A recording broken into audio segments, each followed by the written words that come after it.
नमो सिद्धाणं नमो आयरीयाणं नमो वज्रायाणं नमो लो सर्वसाहुनं मोक्ष मार्गस्य नेतारं भेत्तारं कर्म भूभृतां ज्ञातारं विश्वतत्त्वानां वन्दे तद्गुणलब्धये। दूसरे अध्याय का अंतिम सूत्र चल रहा है। सूत्र इस प्रकार था, आपके सामने है। औपाधिक चरमोत्तम देहा संख्ये वर्षायुषो नपवर्त्यायुष, यानी औपाधिक चरमोत्तम देह असंख्य वर्ष आयुषो, असंख्यात वर्ष की आयु वाले कौन? भोग भूमि मनुष्य और त्रियंश। अनपवर्त्य आयुष, अनपवर्तन, उनकी अनपवर्तन वाली आयु है, यानी अपवर्तन से रहित। ठीक है, उनकी आयु का अपवर्तन नहीं होता। किस किस का नहीं होता?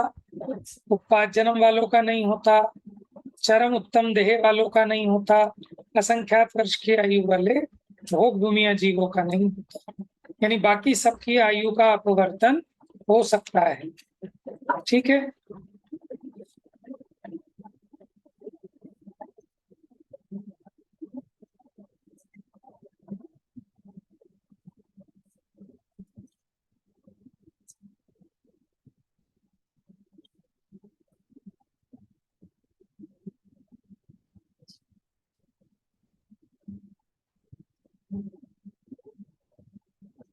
किसी को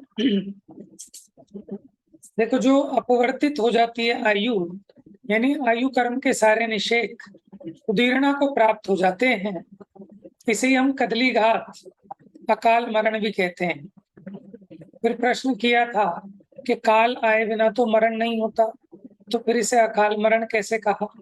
कि आम को पाल में रखने से शीघ्र पक जाता है, गीला वस्त्र छाया में देर से सूखता है और तेज धूप में जल्दी सूख जाता है। उसी प्रकार कारणवश पूर्व में बांधे हुए मनुष्य त्रियंश आयु की उदीर्णा हो जाती है, देव और नारकी की तो हो नहीं सकती। इस प्रकार एक साथ उदय में आकर आयु समाप्त हो जाने से अकाल मरण हो जाता है। चलो दोनों आज आप पढ़ो।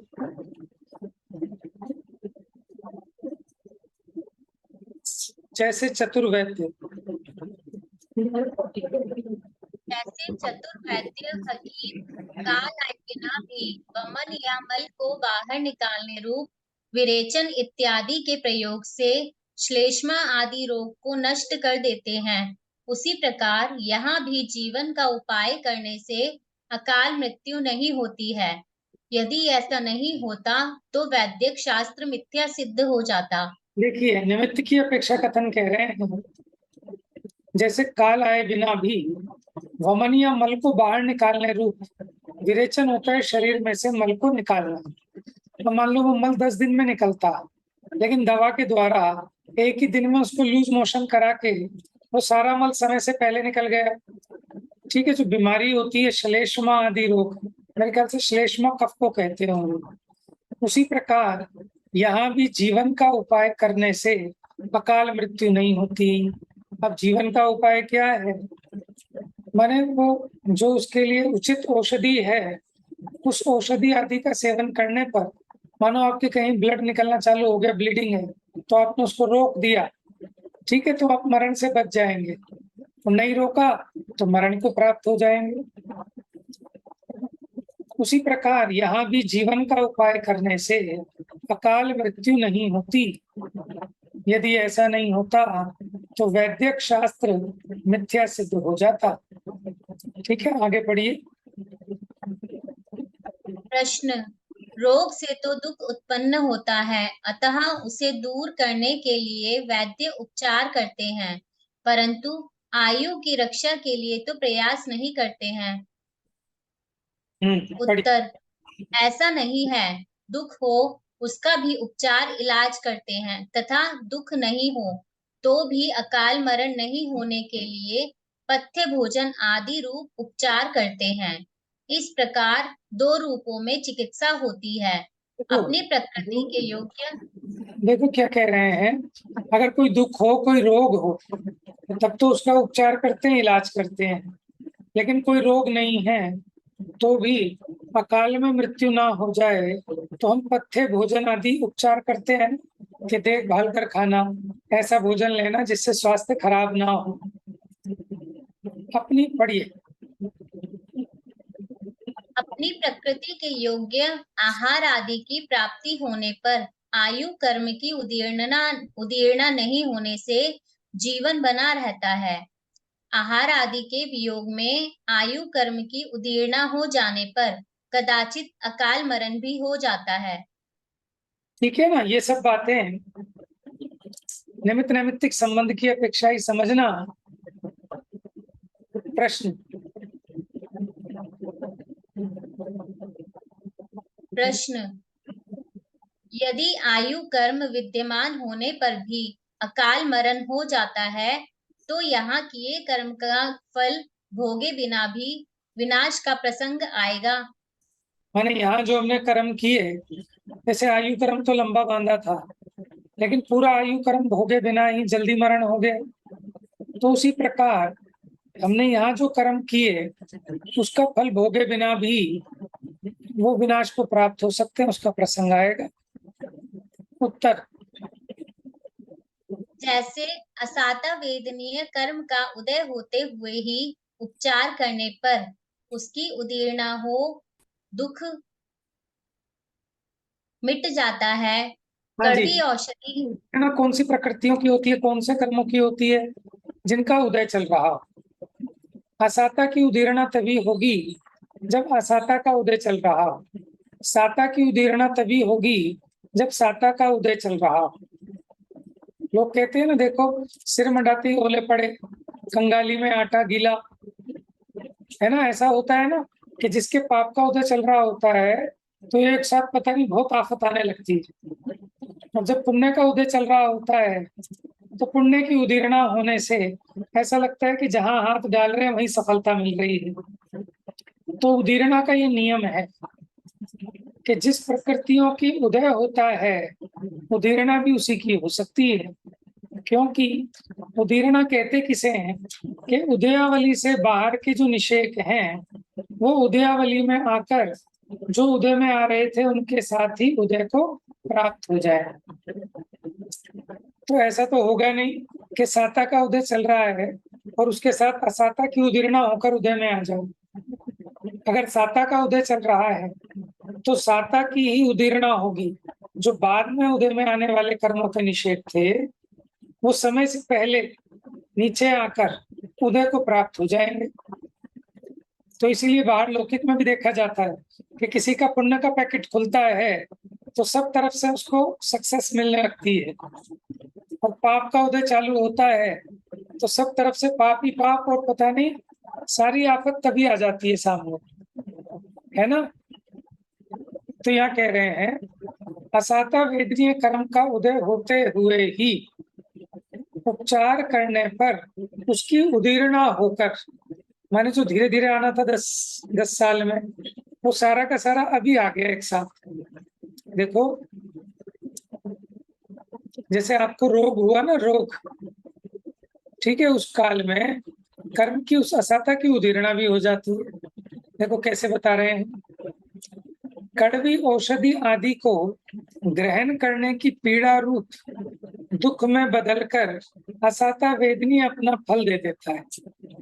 क्या कह रहे हैं कि जैसे कड़वी औषधि खाई, ना चाहते हुए भी ऐसी चीजें खानी पड़ी, अथवा भूखे रहे, ठीक है, उसमें क्या हुआ, तो इस प्रकार के दुख में बदलकर असाता वेदनी अपना फल देकर चला गया। फल भोगे बिना कर्म का नाश नहीं होता। बढ़िया आगे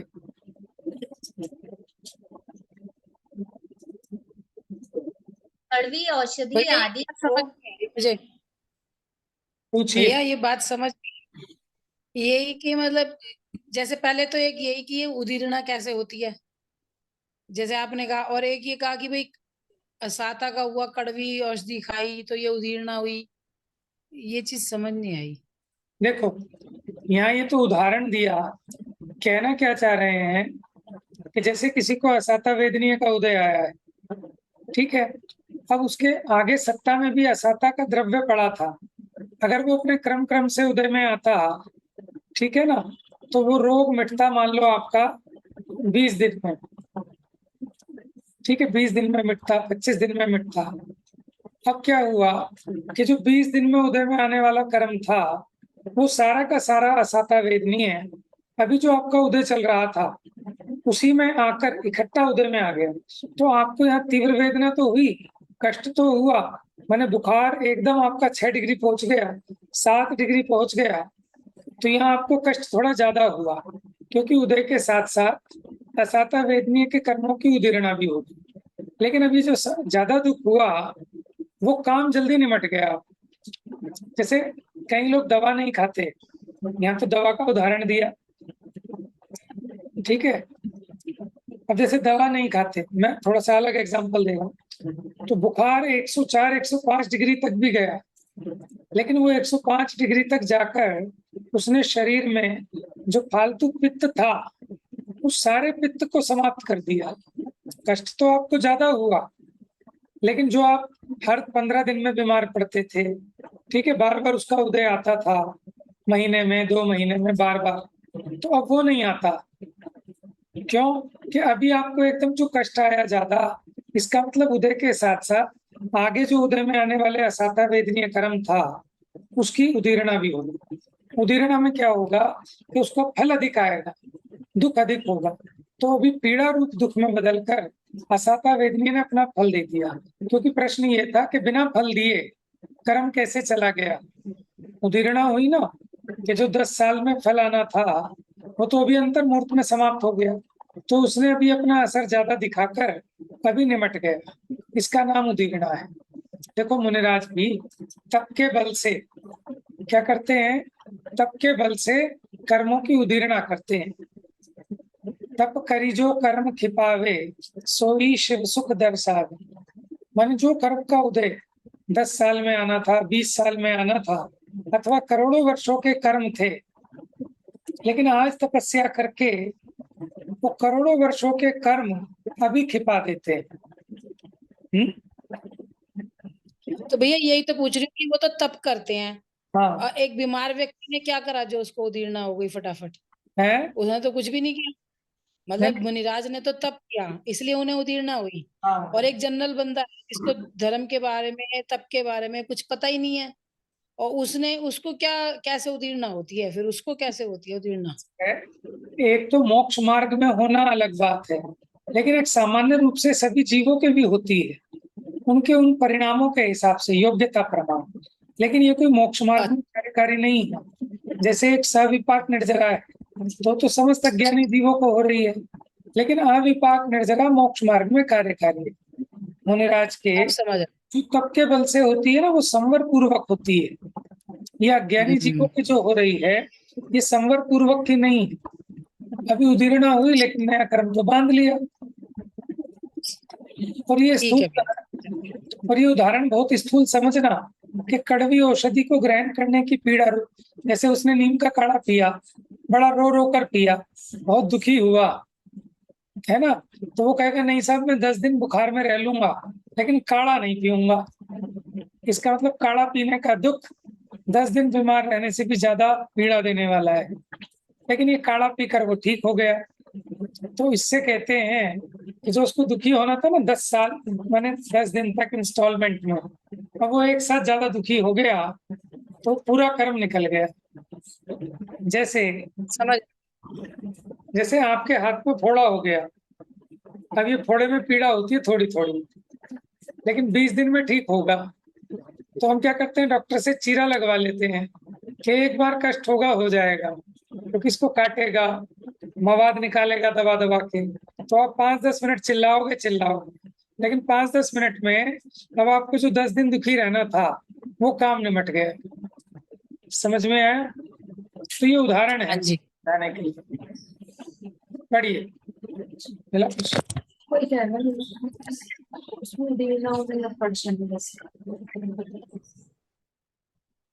कड़वी औषधि आदि को ग्रहण करने की पीड़ा रूप दुख में बदलकर असाता वेदनीय अपना फल दे देता है।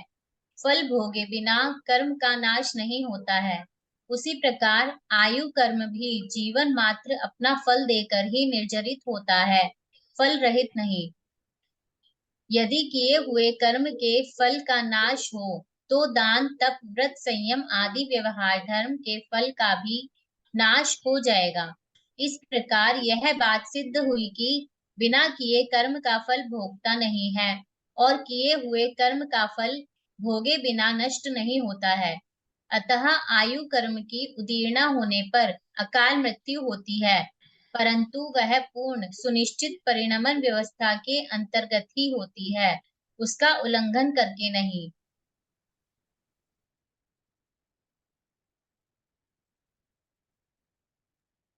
भैया आवाज नहीं आ रही।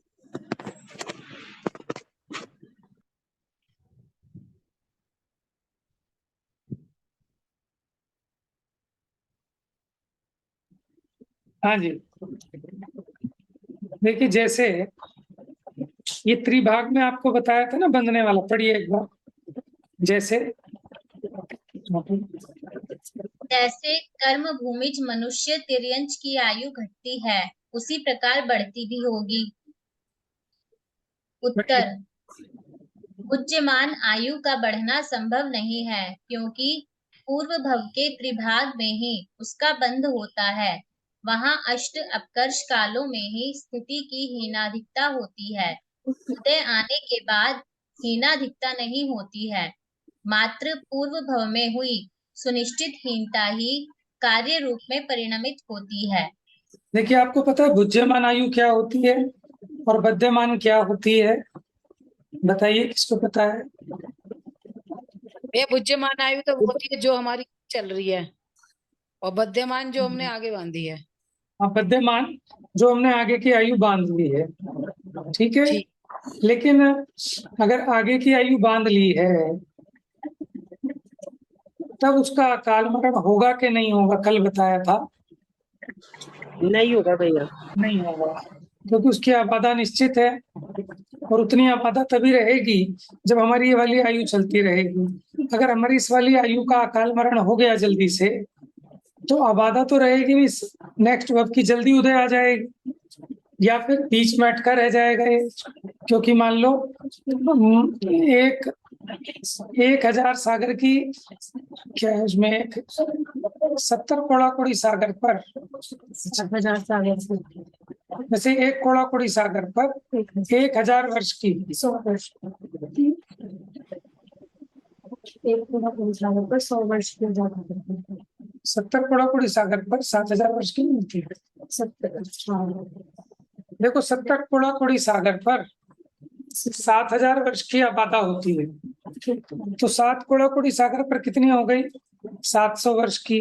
तो 1 कोड़ा कोड़ी सागर पर हो गई 100 वर्ष की आबादा। अगर 1 कोड़ा कोड़ी सागर का बंध बनता है तो उसमें आबादा होती है 100 वर्ष की। तो 70 कोड़ा कोड़ी में हो गई 7000 वर्ष की आबादा, ठीक है। ऐसी मान लो मोटा मोटी 100 वर्ष की आयु बंधी, ठीक है। अब मान लो उसकी 10 साल की आबादा है, यानी इस भव के 10 साल शेष बचे थे, तब मैंने परभव संबंधी आयु बांधी, ठीक है। तो ये 10 साल जब कंप्लीट हो जाएंगे, आबादा माने जब तक वो कर्म उदय में नहीं आएगा, तो ये 10 साल तो उदय में नहीं आना, और मान लो अपना अकाल मरण हो गया जल्दी, तो फिर 10 साल तक ये किस गति में जाएगा जी? 100 वर्ष की आयु, ठीक है ना। तो इसलिए अगर अगले भव की आयु बांध ली है तो अकाल मरण नहीं होता। अच्छा, भुज्यमान आयु का बढ़ना संभव नहीं है। देखो, जो बद्धमान है वो आयु बढ़ भी सकती है और घट भी सकती है, लेकिन जो भुज्यमान हो गया, जिस आयु में भोगना चालू हो गया, जो वर्तमान आयु है, इसका उत्कर्षण तो नहीं हो सकता। क्यों नहीं हो सकता? क्योंकि पूर्व भव के त्रिभाग में ही उसका बंध होता है। वहां जो 8 अपकर्ष काल होते हैं उन्हीं में इनकी स्थिति की हीनादिकता होती है। उदय आने के बाद हीनादिकता नहीं होती, मात्र पूर्व भव में हुई सुनिश्चित हीनता ही कार्य रूप में परिणमित होती है। तो देखो, इन्होंने तो हीनता के लिए भी मना किया है कि हीनता भी, अगर ये भुज्यमान आयु है तो इसमें हीनता भी नहीं होगी और उत्कर्षण भी नहीं होगा। लेकिन यहाँ उदीरणा तो मानी है। क्या अंतर है अपकर्षण और उदीरणा में? देखो, अपकर्षण में क्या होता है, जैसे आप एक सोचो, ये पूरा एक माने एक लाइन है ऊपर से नीचे तक, ठीक है। ये 10 वर्ष की मान लो स्थिति है, ठीक है। ये सबसे नीचे उदयावली है। अब ये जो उदयावली में उदय चल रहा है, इसमें एक एक निषेक उदय में आकर ये पूरे 10 वर्ष की स्थिति के निषेक समाप्त हो जाएंगे। अब अभी वर्तमान में उदय में आ रहे हैं निषेक, लेकिन जो आगे 5 साल बाद उदय में आने वाले निषेक थे, ठीक है, उनमें से थोड़े से कुछ निषेक कुछ नीचे आ गए कि वो चौथे साल में आ जाएंगे, कुछ निषेक तीसरे साल में आ जाएंगे। तो इस प्रकार कुछ कुछ निषेकों का नीचे आना, कुछ कुछ परमाणुओं का नीचे आना, वो तो अपकर्षण है, ठीक है। लेकिन वहां के परमाणुओं का घटना नहीं, सीधा उदयावली में आ जाना, जहां उदय चल रहा है वहां से हटकर सीधा उदय में आ जाना, उसका नाम उदीरणा है, ठीक है। इस प्रकार दूसरे अध्याय में जीव तत्व का वर्णन है।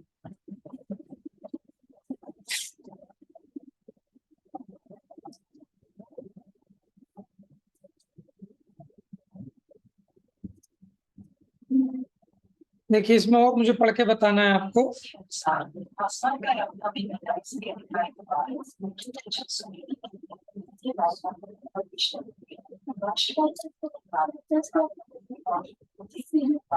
कदली घात का लक्षण, ठीक है। कदली घात किसे कहते हैं?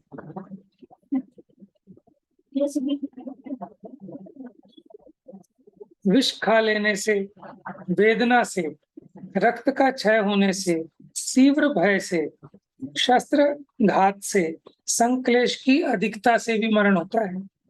आहार और श्वासोच्छ्वास के रुक जाने से आयु क्षीण हो जाती है। इस प्रकार से जो मरण होता है उसे कदली घात मरण कहते हैं। ऐसा धवला में भी कहा, कोमट सार कर्मकांड में कहा, भाव पाहुड़ में कहा। अब जिनकी आयु बंध गई उनकी अकाल मृत्यु नहीं होती। धवला जी ने पुस्तक 10 में कहते हैं, परभव संबंधी आयु के बंधने के पश्चात भुज्यमान आयु का कदली घात नहीं होता। अगर आपने नेक्स्ट भव की आयु बांध ली तो आपकी इस आयु का कदली घात नहीं होगा, किंतु वह जितनी थी उतनी का ही वेदन करता है। प्रश्न, पर भविक आयु को बांधकर भुज्यमान आयु का घात मानने में क्या दोष है? कि ठीक है, अगली आयु बंध गई तो भी इस आयु का घात मान लें, अकाल मृत्यु, तो क्या दोष है? नहीं, क्योंकि जिसकी भुज्यमान आयु की निर्जरा हो गई है किंतु अभी तक जिसके पर भविक आयु का उदय प्राप्त नहीं हुआ, उस जीव का चतुर्गति से बाहर हो जाने से अभाव प्राप्त होगा। 4 गतियों के बिना कैसे रहेगा ये जीव संसार में? क्योंकि अगले वाली तो उदय आएगी अभी 10 साल बाद, और ये वाला मकान आपने पहले ही खाली कर दिया 10 साल पहले, नया मकान मिलना नहीं 10 साल से पहले, तो कहाँ जाएगा जीव? चतुर्गति से बाहर हो जाएगा, सो संभव नहीं है, ठीक है। देखो, छेदन वेदन आदि के द्वारा देव मन नारकियों का शरीर खंड खंड हो जाता है तो भी उनका अकाल में मरण नहीं होता, क्योंकि उनकी आयु घटती नहीं है। और देवों में तो इस प्रकार का कोई है ही नहीं निमित्त। देव और नारकियों में आयु का कदली घात नहीं होता। देखो, धवला जी पुस्तक 1 में कहा, नारकी जीवों के अपमृत्यु का सद्भाव नहीं पाया जाता है। प्रश्न, यदि उनकी अपमृत्यु नहीं होती तो जिनका शरीर भस्मी भाव को प्राप्त हो गया है, ऐसे नारकियों का पुनर्मरण कैसे बनेगा? देखो, वो कहते हैं कि वहां एक बार उसकी देह को भस्म कर दिया, ठीक है, अगर वो मरा नहीं था तो फिर उसका पुनर्मरण कैसे होगा? कह रहे हैं ना, वहां बार बार मारते हैं, बार बार मरण को प्राप्त होता है। तो प्रश्न किया था, यदि नारकियों की अपमृत्यु नहीं होती तो जिनका शरीर भस्मी भाव को प्राप्त हो गया है, आपने देखा है ना, उसको वो गरम गरम तांबा पिला दिया, उसके शरीर के टुकड़े टुकड़े कर दिए, ठीक है, उसको अग्नि में जला दिया, तो जिसका शरीर भस्म हो गया, तो फिर ऐसे नारकियों का पुनर्मरण कैसे बनेगा? उत्तर, यह कोई दोष नहीं है, क्योंकि देह का विकार आयु कर्म के विनाश का निमित्त नहीं है। उसका तो वो देह पूरा गल जाए तो फिर वापस वैसे ही हो जाता है। तो कह रहे हैं देह का विनाश, देह का विकार आयु कर्म के विनाश का निमित्त नहीं है। अन्यथा जिसने बाल अवस्था के पश्चात यौवन अवस्था को प्राप्त कर लिया है, ऐसे जीवों को भी मरण का प्रसंग आएगा। कितना अच्छा उदाहरण दिया कि जैसे अपनी बाल अवस्था नष्ट होकर युवा अवस्था आती है, लेकिन आयु का मरण तो नहीं हुआ ना, आयु का समापन तो नहीं हुआ। उसी प्रकार नारकी का वो जो शरीर है वो अग्नि में जल गया, लेकिन पुनः उसकी रचना हो गई, तो वो ऐसे ही है जैसे बालपना गया और जवानी आ गई, तो वो रहेगी उसकी वो नरक आयु वही की वही चल रही है, ठीक है ना। वहां हमें लगता है कि तो मर गया, क्या दोबारा हुआ, दोबारा इसका जन्म हुआ है, कि पुनर्जन्म नहीं हुआ। वो देह का विकार है, उससे आयु के विनाश का मतलब नहीं है। भोग भूमियों की भी अकाल मृत्यु नहीं होती। चरम शरीरी व शलाका पुरुषों में अकाल मृत्यु होती है कि नहीं होती है, अब उसकी चर्चा। चरम शरीरी में और 63 शलाका पुरुषों में। चरम शरीरी वो होते हैं जो उसी भव से मोक्ष जाएंगे। 63 शलाका पुरुष कौन कौन होते हैं, आपको पता है? हाँ भैया, मुझे पता है। बताओ। जी भैया। 24 तीर्थंकर होते हैं, 14 कुलकर, 12 चक्रवर्ती और नारायण होते हैं, 12 नारायण और 12 प्रति नारायण। 9 नारायण, अच्छा, माता 9 पिता। 9 नारायण और 9 प्रति नारायण। हाँ, और बताओ। अभी और और वो उनके लगे ना, 9 बलभद्र भी नहीं होते माता भैया, पिता नहीं, बलभद्र होते हैं जो उनके 9 भाई होते हैं। बलभद्र होते हैं। हाँ, 9 बलभद्र। चालू तुम टोटल करके देखो अपनी कॉपी पे, तुम्हारे तो ज्यादा हो गए 63 से। चलो अभी तुमको बताएगा, फिर पूनम भाभी बताएंगे लास्ट में। और मैं भी कंफ्यूज हो गई, इन्होंने इतने सारे बता दिए, मैं भी कंफ्यूज हो गई। वैसे 24 तीर्थंकर और 12 चक्रवर्ती कितने हुए ये? 12 × 36 और 35 में, मतलब मेरे को तो जानकारी है उसमें इनके माता पिता भी होते हैं। तो फिर तो 36 और 24 ये हो गए आपके। कितने हुए टोटल करो? और बताओ कौन बताएगा? एक मिनट मैं देखती हूँ, लिख के पता चलेगा मुझे भी। हाँ क्या मैं बताती हूँ, हम बताएं? बताओ। प्रीति बता रही है, बोलो। चालू को बताने दो। नहीं नहीं, तू बता। 24 तीर्थंकर, नहीं आते इसमें। 24 तीर्थंकर, 12 चक्रवर्ती, 9 बलभद्र, 9 नारायण, 9 प्रतिनारायण। उनके जो माता पिता होते हैं वो कोई 111 पुरुषों में गिनते हैं। अब वो नहीं पता कि वो 169 169 पुण्य पुरुषों में गिने जाते हैं माता पिता। कुलकर भी, कामदेव भी, है ना। पिता को गिनेंगे तो 48, 24 माता, ठीक है, 24 दूनी 48 हो जाते हैं। भैया 9 नारायण, 9 प्रतिनारायण, 9 बलभद्र, 12 24 तीर्थंकर, 12 चक्रवर्ती, चक्रवर्ती। कितने हो गए? भैया तेरे सब ये हो गए। 24 तीर्थंकर जोड़ लिए? हाँ जी, ठीक है। लिख लिया ना, मैं अंदर लिख के आ गया टोटल। भैया। हाँ जी। अब जैसे तीर्थंकर भी चक्रवर्ती है और 12 चक्रवर्ती भी गिन लिए, तो फिर ये काउंटिंग गलत नहीं होगी? इस बार हुंडा सर्पणी काल के दोष से 63 की जगह कम रह गए। कहीं आता है 59, कम हो गए होंगे। 59 आता है। कैसे देखो, जो 24 तीर्थंकर थे उसमें 3 तीर्थंकर चक्रवर्ती पद के भी धारी हैं। ठीक है, कामदेव से अभी अपने को मतलब नहीं है यहाँ पर, क्योंकि इनमें कामदेव काउंट नहीं होते। 169 तो 3 पद तो ये हो गए खत्म, कोई और कैंडिडेट नहीं आ पाया, इन्होंने ही घेर लिए। समझ गए ना, 3 तो ये कम हो गए, 60 बचे। क्योंकि जो 16वें 17वें 18वें तीर्थंकर हैं वही चक्रवर्ती भी हुए। ठीक है, तो 3 सीटें इन्होंने ले ली, तो 63 की जगह 60 रह गए ना शलाका पुरुष। और देखो, और एक कौन से रह गए, नारायण, प्रतिनारायण, बलभद्र।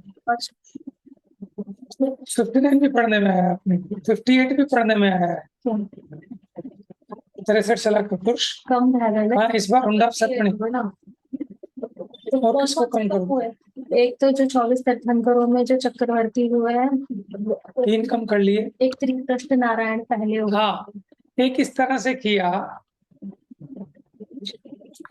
कि जो महावीर भगवान का जीव था ना, वही त्रिप्रष्ट नारायण भी था पहले। जो त्रिप्रष्ट नारायण का जीव था वही जीव भगवान महावीर बना। तो जीव तो अलग अलग नहीं हुए ना, वो एक ही जीव रहा, भले ही अलग अलग काल में रहा।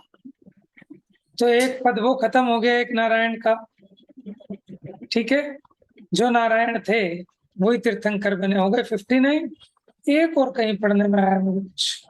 एक ऐसे आया हुआ कि आदिनाथ भगवान तीसरे काल में चले गए, तो वो भी कम कर दिए। क्यों?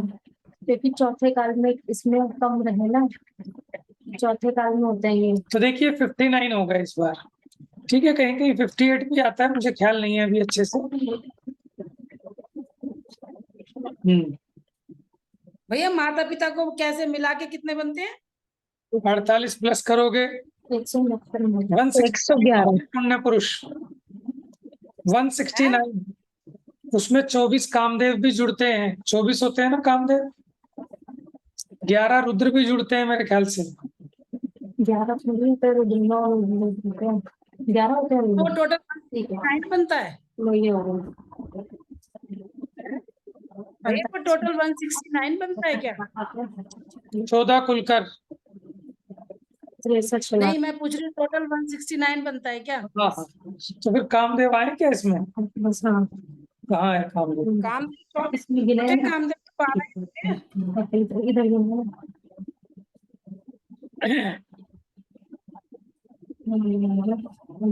भैया हाँ जी, भैया कदली घात मरण और अकाल मरण एक ही होता है?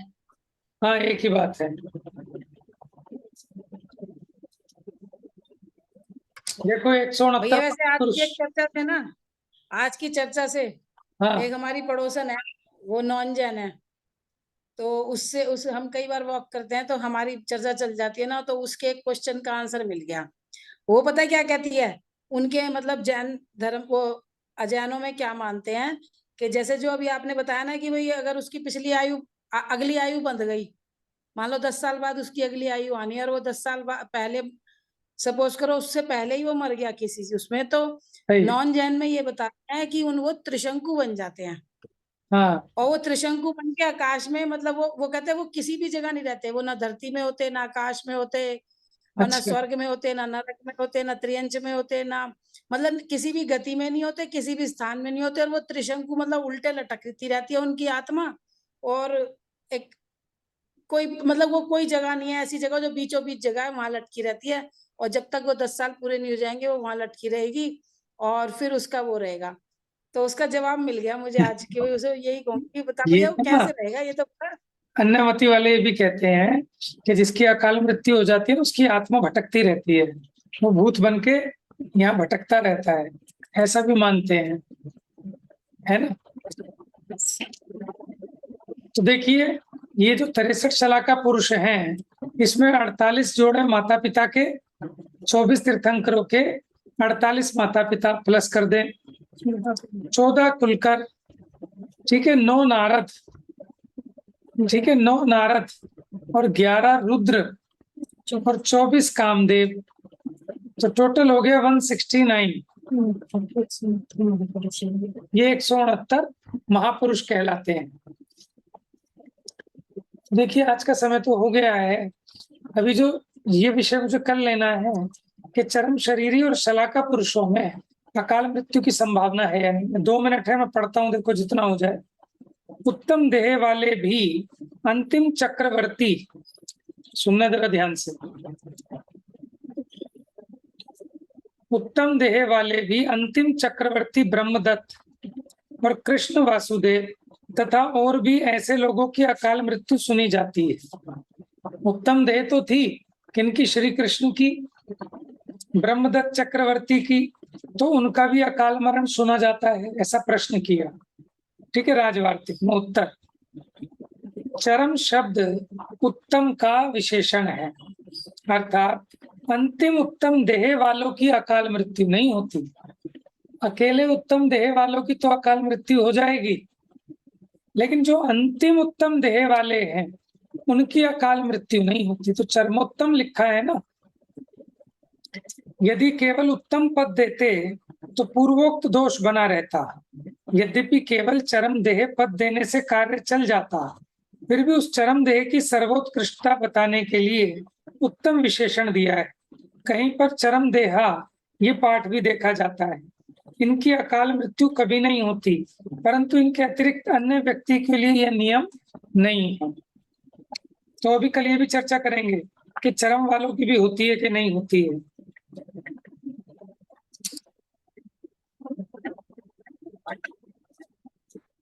चरम वालों को कैसे होगा, उनका तो अंतिम शरीर मृत्यु। इसकी चर्चा हम कल करेंगे, है ना, समय हो गया है। जा वाणी के ज्ञान से सूझे लो कालो, सो वाणी मस्तक नमो सदा देत हूँ धो। मेरा सारा काम बताओ, ऐसे उपसर्ग के भी होते हैं। तो